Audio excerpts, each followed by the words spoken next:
அனைவருக்கும் வணக்கம். இந்த ஒரு வீடியோ பாருங்கள். இந்த வீடியோ பார்த்துட்டு எனக்கு நெஞ்சம்லாம் வந்து படபடன்னு இருக்குது. இதெல்லாம் வந்து கொஞ்சம் இதயம் பலகீனமானவங்க இந்த வீடியோ வந்து ஸ்கிப் பண்ணிடுங்க. நானே யூடியூப்பில் போடலாமா வேணாமா அப்படின்னு சொல்லி ஒரே சந்தேகமாக இருக்குது. ஏன்னா அவ்வளோ வைலன்ஸ் வந்து இருக்குது. ஒரு மனுஷன் கிட்டத்தட்ட 8-10 பேர் வந்து அவரை தாக்குறாங்க. ராஜாபுரம் அண்ணனை. அவர் வந்து நெல்சன் வீட்டுக்கு வந்து போயிருக்கிறாரு. எதுக்கு போனார் அப்படிங்கிறத நான் சொல்கிறேன். அவர் போயிருக்கிறாரு. அவரோட மனைவி வந்து போயிருக்கிறாங்க. அது இப்போ வந்து ஒரு சண்டை வந்து ஆயிருக்குது. அதில் அந்த நெல்சன் என்ன பண்ணியிருக்கான்னா, ஒரு 10க்கும் மேற்பட்ட ஆட்களை வந்து கூட்டிகிட்டு வந்து ராஜா பேரன் அண்ணனை வந்து அடிச்சிருக்கான். ராஜா பேரன் அண்ணன் வந்து அடி வந்து பட்டிருக்குது. ஏன்னா ஒருத்தர் 2 பேர் இல்லை, 10 பேர் சேர்ந்து வந்து ராஜாபுரனை வந்து அடிச்சிருக்காங்க. ஒத்தாள் அவர் சிங்கிளாக இருந்தாலும் பதிலடி கொடுப்பார் அப்படிங்கிற மாதிரி பதிலடி கொடுத்துருக்காரு. மிஞ்சி போனால் அவங்க என்ன பண்ணுவாங்க, வேட்டியை வந்து கிழிப்பாங்க, இது பண்ணுவாங்க. அவர் கொஞ்சம் விட்டுருந்தா வேற லெவலில் சம்பவம் பண்ணியிருப்பார். மனை வந்து தடுத்துட்டாங்க. நெல்சன் அப்படிங்கிற ஒரு கேவலமான இழிவான ஒரு கேடுகட்டவர் என்ன பண்ணுறாருன்னா, நாம் தமிழர் கட்சி மீது வந்து விமர்சனம் வச்சார். நம்ம பதில் விமர்சனம் வச்சோம். ஆனால் அந்த நெல்சன் என்ன பண்ணியிருக்காருன்னா, ராஜாபுரனை வந்து யானை கவலம் அப்படிங்கிற ஒரு இதை வந்து பிஸ்னஸ் பண்ணிகிட்டு இருக்காரு. அதே மாதிரி குதிரைவாளியா பீமவாளியா அப்படின்னு சொல்லி ஒன்று வித்துட்டு இருக்காரு. அவருடைய பிஸ்னஸ் பற்றி இந்த நெல்சன் என்ன பேசுனா அப்படின்னு சொல்லி பாருங்கள். ஒரு யானை கவலம் சொல்லிட்டு ஒரு மாவெல்லாம் வித்தார். ஜிஎஸ்டி கிடையாது, எஃப்எஸ்எஸ்ஐ லைசன்ஸ் கிடையாது, ஒரு மண்ணும் கிடையாது. ஒரு மண்ணும் இல்லாமல் இந்த மாவு வித்தாப்புல கடைசியில் எல்லாரும் போட்டு பொழக்க ஆரம்பிச்ச உடனே அந்த மாவு பார்த்தீங்களா என்ன சொல்கிறான். ராஜாபுரன் வந்து விற்கிறாரு, ஜிஎஸ்டி இல்லை, எஃப்எஸ்ஐ சர்டிஃபிகேட் இல்லை, போலியான மருந்து வந்து விற்கிறாரு அப்படின்னு சொல்லி அவன் சொல்கிறான். அப்போ போலியான மருந்து நான் வந்து விற்கிறேனா அப்படின்னு சொல்லி வீட்டுக்கு போய் கேட்க போயிருக்காங்க. இதான் வந்து மேட்ரு, புரியுதுங்களா? போய் கேட்டான்னு என்ன பதில் சொல்லணும்? அது இவர் கேட்கல, மனைவி தான் வந்து கேட்குறாங்க. ஏன்டா நீ வந்து ஒரு சரியான நீலாம் ஒரு ஆதாரம் இல்லாமல் பேசுகிறியாடா? என்னடா ஆதாரம் இருக்குது? எங்கள் மருந்து சாப்பிட்டு யாருக்கிட்ட என்னடா பிரச்சனை வந்துருக்குது சொல்லுடா. இந்த யானை கவலமோ அந்த சாப்பிட்டு என்ன பிரச்சனை வந்திருக்கு சொல்லுடா அப்படின்னு தான் அவங்க பேச்ச ஆரம்பிக்கிறாங்க. அப்போ நீ என்ன பண்ணணும்? நெல்சன் நீ வந்து ஒரு குற்றச்சாட்டு வைக்கிறீங்கன்னா ஆதாரத்தோட குற்றச்சாட்டு வைக்க வேண்டியதான். இந்த பாருங்கள், உங்கள்கிட்ட வந்து எஸ்ஐ சர்டிஃபிகேட் இல்லை அப்படிங்கிறது நீ இல்லைன்னு சொன்னீங்களே. ஆமாம், உன்ட்ட இல்லை, உன் ப்ராடக்ட் வந்து ஃபேக்குன்னு சொல்லி சொல்ல வேண்டியதானே. அதேமாதிரி ஜிஎஸ்டி வந்து கட்டலன்னு சொன்னியே, காட்ட வேண்டியதானே, காட்டலை. அப்போ என்ன பண்ணுறது? திமிருத்தனம் வந்து பண்ணுறது. அவங்க அதில் வந்து பேசியிருக்கவங்கள. ஏன்னா பொருளை வந்து ஒருத்தன் வந்து கஷ்டப்பட்டு ஒரு பொருளை வந்து விற்பான். இந்த நெல்சனை வந்து அதை வந்து அவதூறு பரப்பான்னா அடித்து கேட்க தான் செய்வாங்க. அடித்தா மீன்ஸ் வந்து தட்டி கேட்க தான் செய்வாங்க. ஏன்டா என் பொருளை பற்றி தப்பாக பேசினேன். அது மாதிரி தான் இந்த அக்கா கேட்குறாங்க. அப்படி கேட்கக்குள்ள அவங்க அப்பாவோ அவங்க அம்மா வந்துட்டு எப்படி எங்கள் வீட்டில் உட்காந்துட்டு நீங்கள் வந்து இப்படி கேட்கலான்னா, அது மாதிரி தான் நாங்கள் கேட்போம். எப்படா எங்கள் பொருளை எப்படா ஓமையாக தப்பாக பேசலாம்னு சொல்லி கேட்போம். கேள்வி வருமாறாதான். இதான் சண்டை. இப்போது இதை வச்சுட்டு இவங்க என்ன பண்ணுறாங்கன்னா, அதில் இந்த கிஷோர் கேசாமி போன்ற ஒரு கேடுகட்டவன் என்ன பண்ணுறான் அப்படின்னு சொல்லி பாருங்கள். நல்லி எலும்பு இவன் வந்து எப்படிப்பட்ட ஈத்திர பயன் தெரியும். இவன் என்ன சொல்கிறான்னா, நாம் வாழ்வது ஜனநாயகத்தில் அவதூறு என்ற கருத்தை சட்டத்தை தான் நாட வேண்டுமே தவிர ரவுடித்தனம் பண்ணக்கூடாது. வக்கிய நெல்சனின் தாயாரை வயிற்றிலேயே மீத்தியிருக்கேன் ராஜாபுரன்ற பொறுக்கின்னு சொல்லி எந்தடா வீதி ஆதாரம் இருக்குது? ஒன்றுமே இல்லை. ராஜாபுரனான தான் இவங்க தாக்கியிருக்காங்க. அவர் வந்து சும்மா லைட்டாக வந்து ஏன்டா இப்படி பண்ணுற அப்படிங்கும்போது எகிரி வரும்போது போடான்னு சொல்லி சும்மா தான் இப்படி பண்ணியிருக்காரு. உடனே இவங்க என்ன பண்ணுறாங்க, 10-15 பேர் சேர்த்து இவங்க தான் அடிச்சிருக்காங்க. ஆக்சுவலாக பொறுக்கியாருன்னா இந்த கிஷோர் கேசாமி தான் பொறுக்கி பைய. இந்த பொறுக்கி பைய வந்து அந்த நெல்சன் அதிமுக ஆதரவில் அப்போ தன்னுடைய ஆதரவாளனை காப்பாற்றுறதுக்காக இப்படி ஒரு கேவலமான வேலையை பார்த்துருக்கான். சரி, கிஷோர் கேசாமி வந்து சொல்கிறாப்புல சட்டத்தின் மூலம் தான் பார்க்கணும். சட்டத்தின் மூலம் தானே பார்க்கணும். அதே மாதிரி நம்ம சொல்லலாமா, நெல்சனுடைய அம்மா வந்து இந்த மாதிரி ஒரு புடை விற்கிறாங்க அப்படின்னு சொல்லி சொல்லலாமா? அப்போ நேரில் அது கேட்க மாட்டாங்களா? அது வந்து அசிங்கம் இல்லையா? அப்போ ஒரு குற்றச்சாட்டு வந்தால் குற்றச்சாட்டு பதில் சொல்லணும். அப்போ இவன் பதில் சொல்லாமல் இருக்கனால அதுலேயும் பாருங்க நாம் தமிழர் கட்சி அப்படின்னு சொல்லி இவன் போட்டிருக்கிறான். அது மாதிரி இந்த டிவிக்காரங்க ஃபுல்லாக சீமான கட்சி வந்து நாம் தமிழர் கட்சிக்காரங்களாம் இப்படி தான் வீடு பூந்து அடிச்சிட்டாங்க.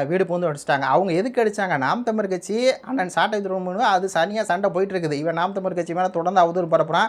நேற்றைக்கு கூட சம்பந்தமே இல்லாமல் எடுத்து அவதூறு பரப்புனான். கையில் வழி அவர்களுக்கு சொத்து 50 லட்ச ரூபா இங்கே வந்து ஸ்டாலின் வாங்கி தான் சொத்து வாங்கினான்னு சொல்லி உண்மைக்கு மாறாக அவதூறு வந்து பரப்புனா அவன் மேலே வந்து நாம் தமிழர் கட்சி வந்து டிஃபமேஷன் கேஸ் வந்து போடணும். அது வந்து போடுவாங்க. அப்போது அதே மாதிரி சாட்டை மனைவி உடுத்தி ஆபாசமாக பேசுகிறான். சாட்டை மனைவி உடுத்து பேசும்போது சாட்டை எங்கேயாவது பார்த்தாருன்னா இவன் செவுளில் அடிக்க மாட்டாரா? யாரா பேசுகிறது? சாட்டை மனைவியை பற்றி பேசுகிறது நெல்சன் யார்? அவனுக்கு என்ன தகுதி இருக்குது? சாட்டை மறுமணம் பண்ணியிருக்காரு. அந்த பொண்ணுக்கு சிக்கலில், அந்த பொண்ணோட குடும்பத்தை சிக்கலில், யாருக்குமே சிக்கலை. உனக்கு என்னடா சிக்கல்? உங்கள் வீட்டிலேருந்து யாரோ பொண்ணை வந்து கையை பிடிச்சி இழுத்து கூட்டு வந்தாரான் தானே அடுத்து கேட்க வேண்டி வரும். உங்கள் அம்மாவையோ உங்கள் அக்காவையோ உங்கள் குடும்பத்தில் இருக்கவங்க எடுத்தாங்கன்னா கேட்க வேண்டி வரும்ல. அவர் மனைவியை கல்யாணம் பண்ணா 2 கல்யாணம் பண்ணா அவர் இஷ்டம்டா. நீ ஏன்டா அது இது பண்ணுறா? அது கோர்ட்டு இருக்குது, நீதிமன்றம் இருக்குது. நீ எதுக்கு அவதூறு பரப்புற? அப்போ உன்னுடைய வேலை என்ன இருக்குது? அவதூறு வேலையாக இருக்குது. அப்போ சாட்டை வந்து நீ 2 கோடி வாங்கினா பதில் சொல்ல. அது வேறு சப்ஜெக்ட் நடந்துகிட்டு இருக்குது. ஆனால் இந்த சப்ஜெக்ட் பூரா இவனுடைய திருட்டு வேலை இவன் இன்னொரு யானை கவலங்கிற ப்ரொடக்ட் மேலே பண்ணால் இவங்க திருப்பி பதிலடி வந்து கொடுக்க தான் செய்வாங்க. இது அந்த ஒரு பதிலடி தான். இதில் இந்த மாரிதாஸ் போட்டிருக்க வந்து முக்கியமான பதிவுங்க.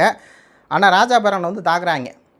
அந்த வீடியோ எடுத்த மாரிதாஸ் வந்து போட்டு இதுவும் தவறு தான், நாம் தமிழ் கட்சிகள் மீது ஆட்கள் மீது தாக்குதல் நடந்துள்ளது, ஆக முழு விசாரணை செய்யப்பட்டு உரிய நபர்கள் அனைவரின் மீதும் நடவடிக்கை எடுக்க வேண்டும் அப்படின்னு சொல்லி போட்டிருக்காப்புல. புரியுதுங்களா? ஆக்சுவலாக இந்த கிஷோர் கேசாமி, இந்த பிரியகுமார், நெல்சனு, அப்புறம் இந்த வருண் உடனே வீடியோ போட்டுருவான், ராஜா பேரன் போய் தாக்குனார். ஏன்டா தாக்குனவர் பொண்டாட்டி கூட்டு போய் தாக்குவாரா? பேச தானே போயிருக்காரு. ஏன்டா ஏன் பொண்டாட்டி தப்பாக சொல்கிறா? உன்ட்ட என்ன ஆதரவாக கேட்க தானே போயிருக்காரு. அப்புறம் எப்படி மனைவி எப்படி கூட்டிகிட்டு போவார்? மனைவியை கூட்டிகிட்டு போகிறவர் தாக்க போவாரா? அங்கே போயிருக்கிறாங்க. போனால் அவங்க பொண்டாட்டி கேட்குறாங்க, உன்ட்ட ஆதாரமெல்லாம் ஒன்றும் இல்லை, ஆதாரம் இல்லை, அதனால் என்ன பண்ணுற? உங்கள் அப்பா ஏவி விடுற, உங்கள் அப்பா வந்து ஏவுறாரு அப்படிங்குள்ள பேச்சுவார்த்தை முத்துது. அதான் நடக்குது சம்பவம். அதுக்கும் இதுக்கும் சம்மந்தம் இல்லை. ராஜா பேரன் வந்து வாண்டடாலாம் உங்கள் வீட்டுக்கு வந்து நாம் தமிழர் கட்சி பிரச்சனை, சாட்டை பிரச்சனைக்கெல்லாம் வரல. அவர் பிரச்சனைக்கு வந்தார். அவர் ஒரு நாம் தமிழர் கட்சி ஆதரவாளாக இருக்கிறாரு. அதனால என்ன பண்ணுறாரு, கூடுதலாக வந்து அவருக்கு மேலே வந்து இது இருக்கும். அப்போ இதான் வந்து நடந்தது. இதை வச்சுக்கிட்டு இந்த டிவிக்காரங்க என்ன பண்ணுறாங்கன்னா, யானை பலம் தரும், யானை கவலம்னு சொன்னானுங்க, 2 அடி அடித்ததுக்கே விழுந்துட்டு. அப்போ இதே சாட்சி. அப்போ சரிங்களா, ராஜா பேரனும் 10 பேர், ஏண்டா யாராக இருந்தாலும் ஒத்தைக்கு ஒத்த நிற்கணும். இப்போ நெல்சனும் ராஜா பேரன் நிற்கிறாங்க அப்படின்னா யார் ஜெயிப்பான்னு பார்த்துக்கலாம். ஏண்டா 10 பேர் சேர்ந்து ஒருத்தர் அடித்தா அப்படி யாராக இருந்தாலும் விழுக்க தாண்டா செய்வாங்க. என்ன உங்கள் விஜய் வந்து நிற்க சொல்லு, நான் ஒரு 10 பேர் வர்றான், ஏன்னா 2 பேர் போதும், இல்லை ஒருத்தன் நான் போதும் விஜயை போட்டு பொழந்து விட்ருவேன் அப்படி சொல்லாமா? அதெல்லாம் கேவலம் இல்லையா? 10 பேர் சேர்ந்து ஒருத்தரை அடிச்சு விட்டு அது ஒரு பெருமை, யானைக்கவலம் அது இதுன்னு. ஏன்டா பாடி பில்டர் அவர் முன்னாடியெல்லாம் நிற்க முடியுமா அந்த நெல்சன் அப்படிங்கிறவன்? ஒத்தைக்கு ஒத்த நின்னா ஜெயிக்கலாம். 10 பேர் சேர்ந்து ஒடிச்சிட்டு அது மயங்கிட்டார் ராஜா பேரவனை அப்படிங்கிறது, அவன் தாண்டா அடி வாங்கினா அப்படிங்கிறது. அடி பொழந்துட்டு அம்மனம்மா ராஜா நாம் தமிழர் கட்சி ரவுடி ராஜா பேரவனை அப்படின்னு சொல்லி சொல்கிறாங்க. ஏதாவது இவனுங்க இந்த தாவேகா தற்கூரி பசங்களுக்கு என்னென்னா என்ன பிரச்சனை எதுவுமே தெரியாது. ட்விட்டரில் உட்காந்து இப்படி வேணால் கமெண்ட் போட்டிருக்கலாம், இந்த மாதிரி ராஜா பேரன் வந்து அடி வாங்கிட்டாரு வச்சுட்டாரு, ராஜா பேரன் வந்து புழக்கப்பட்டார் அப்படின்னு சொல்லி. ஆனால் ஒத்தைக்கு ஒத்த வந்துருந்தால் அது வேறு மாதிரி போயிருக்கும். 10 பேர் சேர்ந்துட்டு இப்படி பண்ணிவிட்டு இவனுக்கு போடுவாங்க. ஆக்சுவலாக உண்மையாலுமே இதில் பாதிக்கப்பட்ட யாருன்னா ராஜா பேரன் தான். தன்னுடைய உழைப்பை மொத்தமாக போட்டு ஒரு பொருளை வந்து உருவாக்குறாரு.